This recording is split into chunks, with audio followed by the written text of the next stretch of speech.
Every so often, a productivity or lifestyle guru tries to maintain the routine of a famous person. Obama, Huffington, or even someone from history. Then they sit down and talk about what did and didn't work for them. Today, I'm going to talk about why I think Benjamin Franklin's schedule doesn't work for most modern Americans.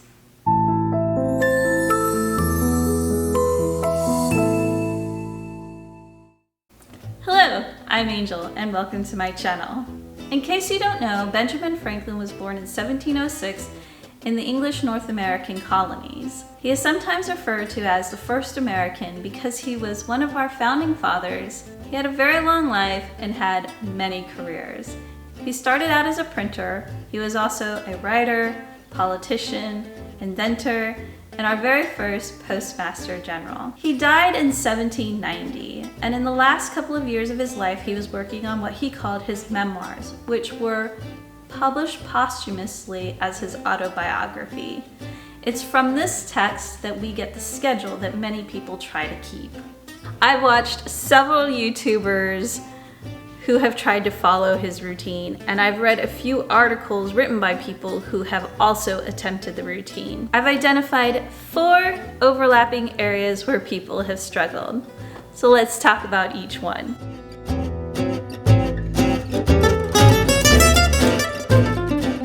Waking up early. The first day of the new routine, everyone is bright-eyed and bushy-tailed. They rave about their productivity and the wonders of the world so early in the morning. The downside is day 2 and beyond. Day 2, they aren't quite so bright-eyed and bushy-tailed. They start to drag a little bit. And by day 3, they're really starting to feel less and less inspired as the day goes on. One possible reason for this is that some people just aren't morning people. People have different chronotypes. The chronotype determines a person's propensity for getting up early or staying up late. Studies suggest that morning people are in the minority. So while Benjamin Franklin was probably an early bird, most people trying his routine simply won't be.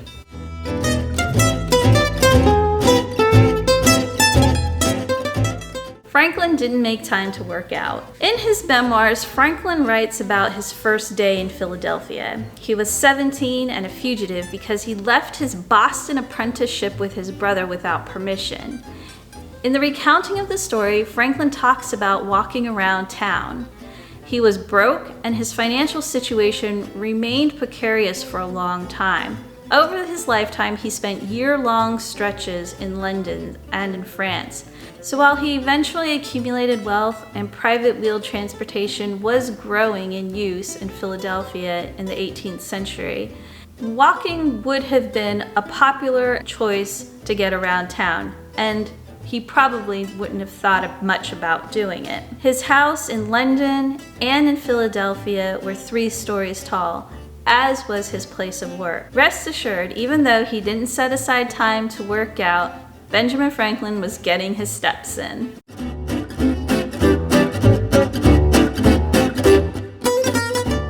There isn't much time for socializing. This challenge was mentioned by young people. What I gathered from Franklin's biography is that he wasn't following this schedule in his youth. Franklin's first lodging in Philadelphia was a boarding house. He had his first child before he was married. He had at least 1 roommate that I was able to find when he lived in London. And after his second wife died, his daughter was around to take care of him.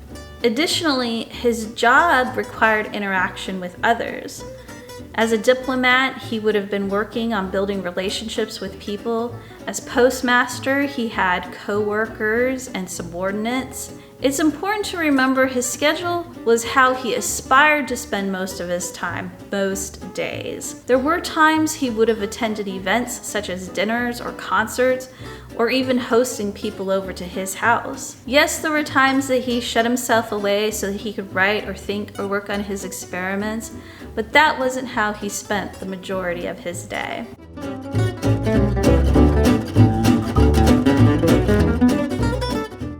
think people had trouble working during the hours that Franklin set aside for work for a couple of different reasons. Many people were accomplishing labor that Franklin didn't.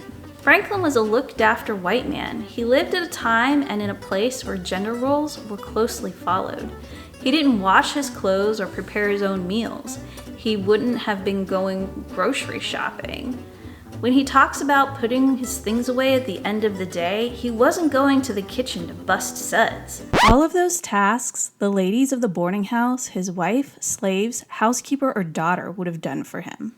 All of the people whom I saw or read about trying to take on the challenge of Franklin's schedule were all Americans, and we have an unhealthy obsession with work. Think about it. When Franklin was a printer, every single letter had to be hand set and re-inked for every sheet of paper. Newspapers were weekly, maybe, and just a few pages until the invention of the linotype. And then what did we do? Did we say, hey, let's have later deadlines?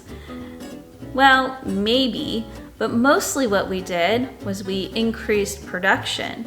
Some newspapers went to every single day, and in some places, even twice a day. And lastly, Franklin didn't set this schedule in order to be more productive. He made it for a plan for attaining moral perfection. I think people are too hard on themselves when they weren't able to keep the schedule. And in the text following the schedule, Franklin said, "On the whole, though, I never arrived at the perfection I had been so ambitious of obtaining, but fell far short of it. Yet I was, by the endeavor, a better and a happier man than I otherwise should have been if I had not attempted it." My recommendation is to take the pieces of Franklin's schedule that work best for you and toss away the rest. And don't feel bad if you're not able to stick with it 100%. I hope you liked this video, and if you did, please give it a thumbs up. That tells the YouTube algorithm to recommend it to people watching similar content. I'll see you next time. Bye-bye.